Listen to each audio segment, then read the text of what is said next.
Assalamualaikum warahmatullahi wabarakatuh. Perkenankan pada siang hari ini kami memaparkan rancangan aksi perubahan dengan judul Membangun Integrasi dan Kolaborasi Stakeholder dalam Pengembangan Kecamatan Layak Anak di Kecamatan Gubuk, Kabupaten Grobogan, Provinsi Jawa Tengah.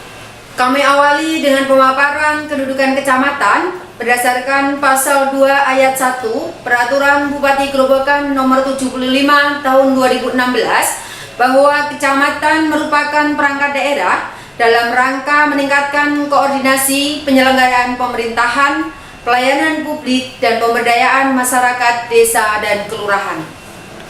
Adapun tugas pokok dan fungsi camat sebagaimana Peraturan Bupati nomor 75 tahun 2016 bahwa tugas pokok camat dalam pasal 4 ayat 1 adalah peningkatan koordinasi penyelenggaraan pemerintahan, pelayanan publik dan pemberdayaan masyarakat desa dan kelurahan serta melaksanakan tugas yang dilimpahkan oleh Bupati untuk melaksanakan sebagian urusan pemerintahan yang menjadi kewenangan daerah. Adapun tugas pokok dan fungsi sekretaris kecamatan sebagaimana Peraturan Bupati nomor 75 tahun 2016 di pasal 6 ayat 2 ada dua tugas pokok sekretaris kecamatan. Dalam hal ini kami memfokuskan tugas pokok yaitu membantu camat dalam melaksanakan koordinasi pelaksanaan tugas dan kewenangan camat. Sedangkan fungsi sekretaris kecamatan berdasarkan pasal 6 ayat 3 adalah melaksanakan koordinasi pelaksanaan kegiatan pemerintahan kecamatan dengan instansi terkait.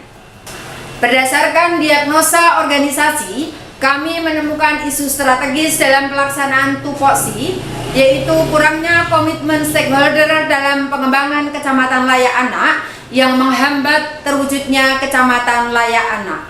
Lebih lanjut akan dibahas di dalam analisis masalah.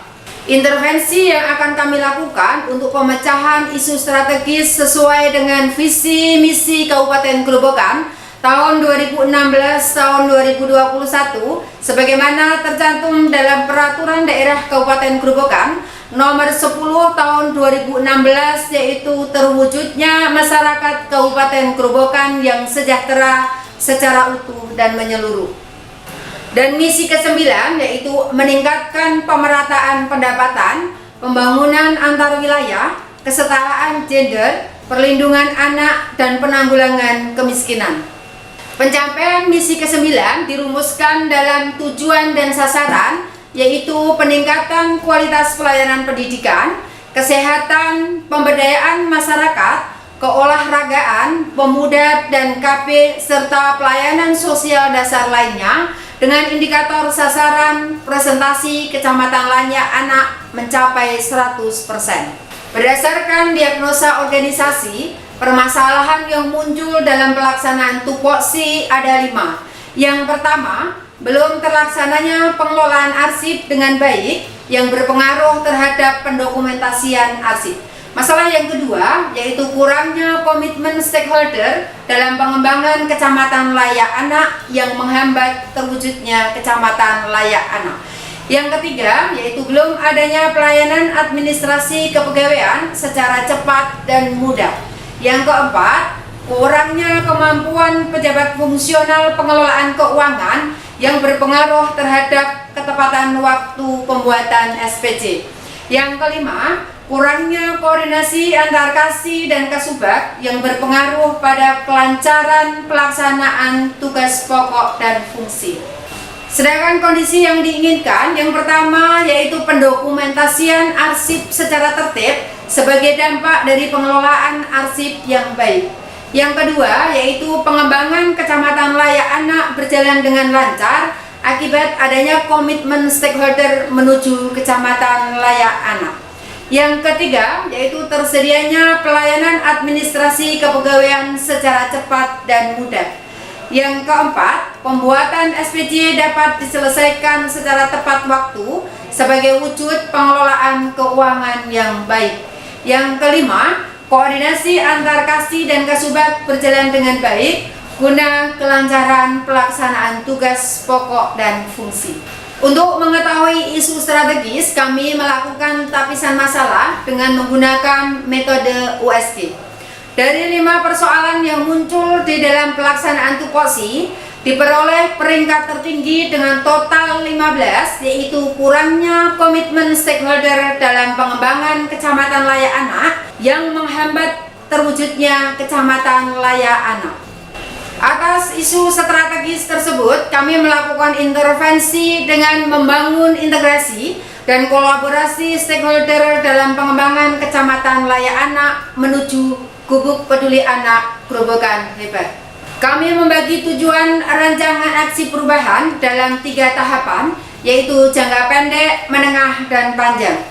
Pada jangka pendek, ada beberapa tahapan dan target yang ingin kita capai. Adapun tujuan jangka pendek, yang pertama yaitu terwujudnya integrasi dan kolaborasi antara pemerintah, dunia usaha, masyarakat, dan media dalam pengembangan Kecamatan Layak Anak. Yang kedua, yaitu terwujudnya Kecamatan Gubuk menjadi Kecamatan Layak Anak. Sedangkan pada jangka menengah ada 2 target yang ingin dicapai, yaitu penandatanganan perjanjian kerjasama antara pemerintah Kecamatan Gubuk dengan dunia usaha dalam pengembangan Kecamatan Layak Anak. Yang kedua yaitu terbentuknya Desa Layak Anak pada 3 desa di wilayah Kecamatan Gubuk. Sedangkan jangka panjang yaitu terbentuknya Desa Layak Anak pada 17 desa di wilayah Kecamatan Gubuk menuju Kecamatan Layak Anak. Kami melakukan pemetaan jejaring kerja dengan menggunakan mind mapping. Stakeholder yang ada kami kelompokkan dalam 2 kategori. Yang pertama stakeholder internal dan stakeholder eksternal. Sedangkan stakeholder eksternal kami bagi di dalam 2 kategori juga, yaitu stakeholder eksternal pemerintah dan stakeholder eksternal non-pemerintah. Kami akan melakukan pemetaan kekuatan masing-masing stakeholder dalam kuadran stakeholder yang terdiri dari promotor, latens, apatetics, dan defenders. Untuk mencari akar penyebab permasalahan, kami akan menganalisis masalah dengan menggunakan fishbone analysis. Yang pertama dari unsur man. Akar penyebabnya adalah belum optimalnya peran tim pendukung Kelana. Yang kedua, kurangnya pemahaman stakeholder terhadap program Kelana.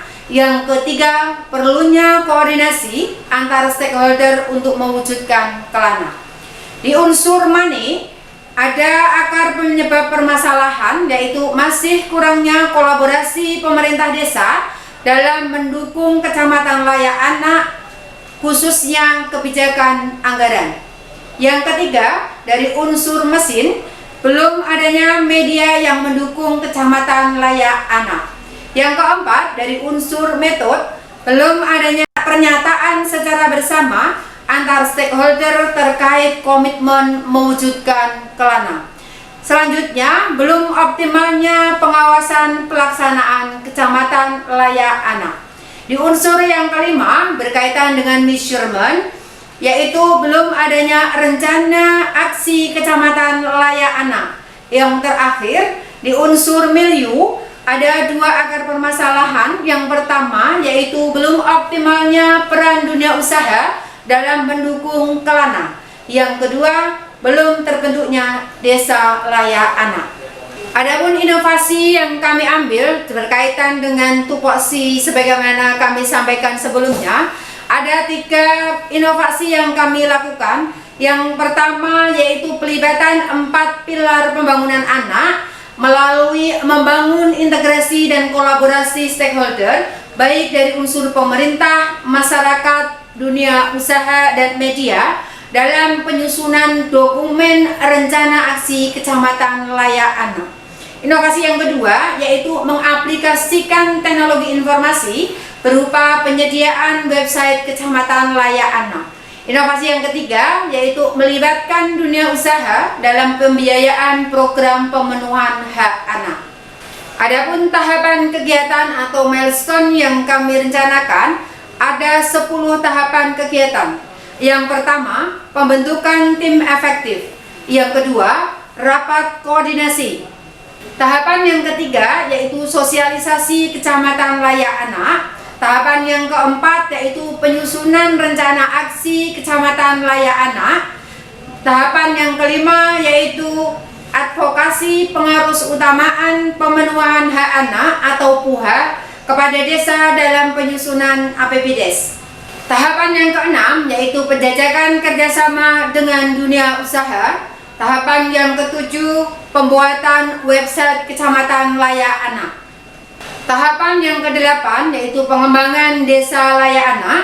Tahapan yang kesembilan deklarasi Kecamatan Layak Anak. Dan tahapan yang ke-10 monitoring dan evaluasi. Rancangan aksi perubahan ini telah kami konsultasikan dengan mentor dan atas arahan serta bimbingan dari coach. Demikian paparan seminar rancangan aksi perubahan kali ini. Terima kasih. Wassalamualaikum warahmatullahi wabarakatuh.